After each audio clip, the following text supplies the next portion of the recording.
regardé quelques vidéos, j'ai aussi regardé les liens qui étaient proposés sur la carte. Donc il conseille, et d'ailleurs sur le groupe Facebook, il conseille aussi de ne pas utiliser le manuel pour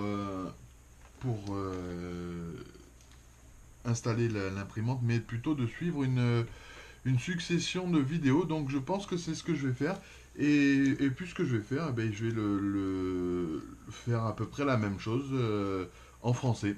Pour ceux qui seraient intéressés par le montage de cette imprimante, avec, mais en français, comme ça on a les explications au fur et à mesure. Alors effectivement, on va essayer ça. Alors nous voilà pour la première partie du montage. Donc je vais suivre un peu les étapes comme proposé par Tevo dans les vidéos, enfin la personne qui fait les vidéos en anglais.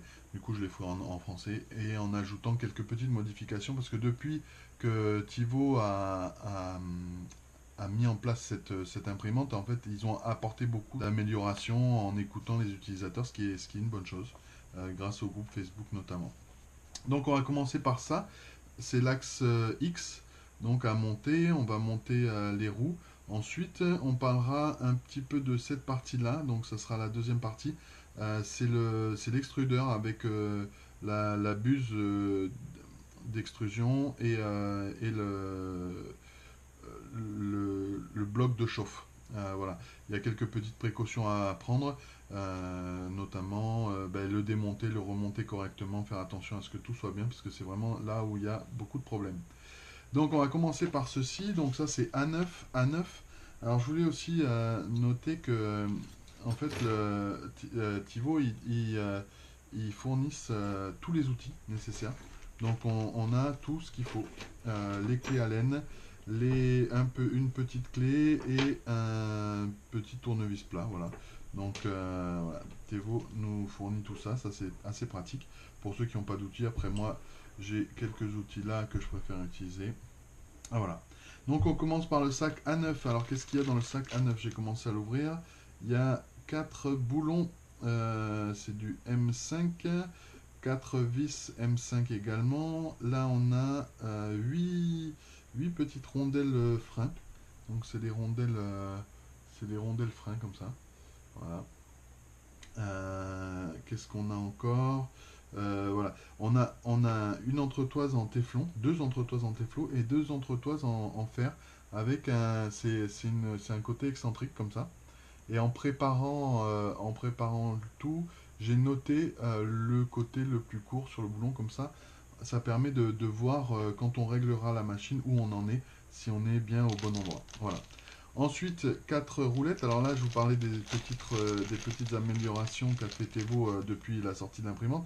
Notamment là, dedans, il y a une rondelle. On voit une rondelle là-dedans qu'il n'y avait pas au départ. Et du coup, ça frottait et ça tournait pas très bien. Maintenant, on voit que ça tourne assez bien. D'ailleurs, moi, ce que je fais, je rajoute un petit peu de WD-40 comme ça.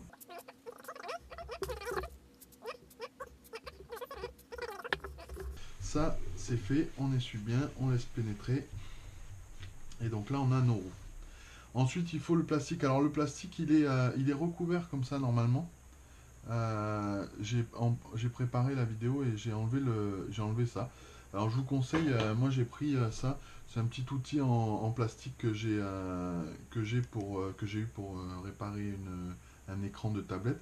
Vous pouvez aussi utiliser des médiators et tout ça. J'ai commencé par utiliser un cutter, mais c'est pas une bonne idée. On peut rayer parce que c'est du plastique en dessous, c'est de l'acrylique.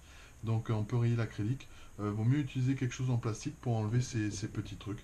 Donc voilà, j'ai préparé, j'ai bien enlevé tout ça. Donc on a tout, on est prêt. On est prêt à faire ça.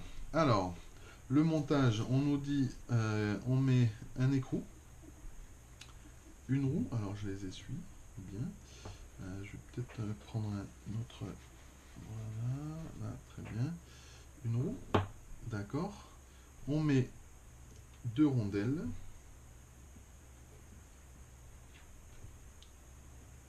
Alors vous voyez, là je pense à ça, les entretoises elles n'ont pas la même taille, mais c'est normal parce que une entretoise là en fait fait et la partie, partie chanfreinée de cette entretoise en métal rentre dans le dedans.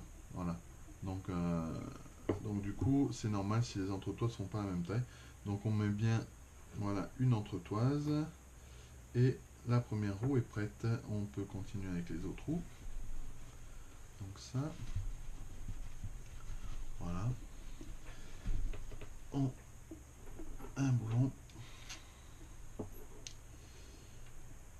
deux rondelles, tac, entretoise. Deuxième roue. Un boulon, une roue. Alors je vais toutes les essuyer comme ça sera fait. Hop, voilà. Je fais un, ça et ça. Voilà. Donc deuxième roue, la roue là, les rondelles.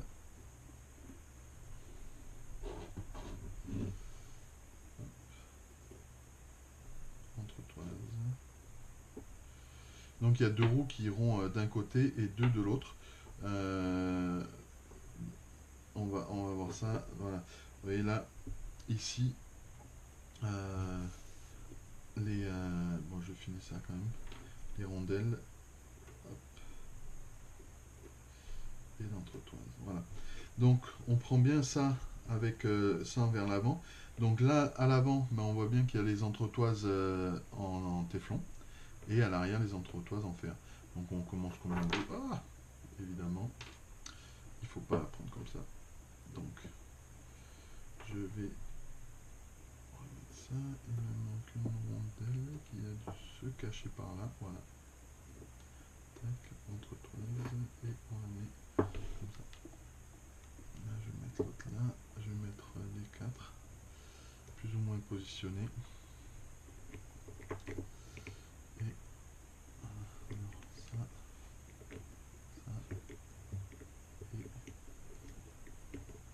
et ça. Voilà. On y est. On place les boulons rapidement juste pour que le tout tienne. Alors, ah oui, aussi là, il conseille de mettre des rondelles de ce côté-là parce que la force appuyée sur le plastique, là, sur l'acrylique, ça risque de faire casser l'acrylique. Donc, moi j'ai commandé plein de rondelles et de boulons et de choses spéciales spécifiquement pour l'imprimante, sauf que malheureusement l'imprimante est arrivée trop vite. Enfin non. J'ai commandé les vis trop tard. D'ailleurs, je vous laisserai un lien. C'est un site sympa. Ça fait plusieurs fois que je commande des rondelles, des écrous là-bas. C'est du 5 mm. Bon, ça, je l'ai acheté au supermarché en urgence. Donc voilà, j'ai voulu prévoir, mais c'est pas arrivé assez vite. Donc là, je mets mes rondelles. Ça donnera une meilleure répartition de la force exercée.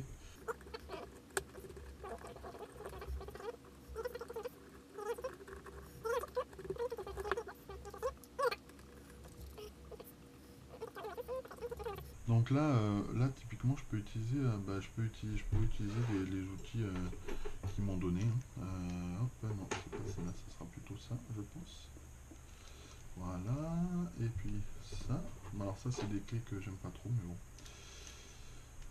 Ça fait l'affaire. Voilà, on serre, on peut même serrer ça comme ça. Hop. Voilà.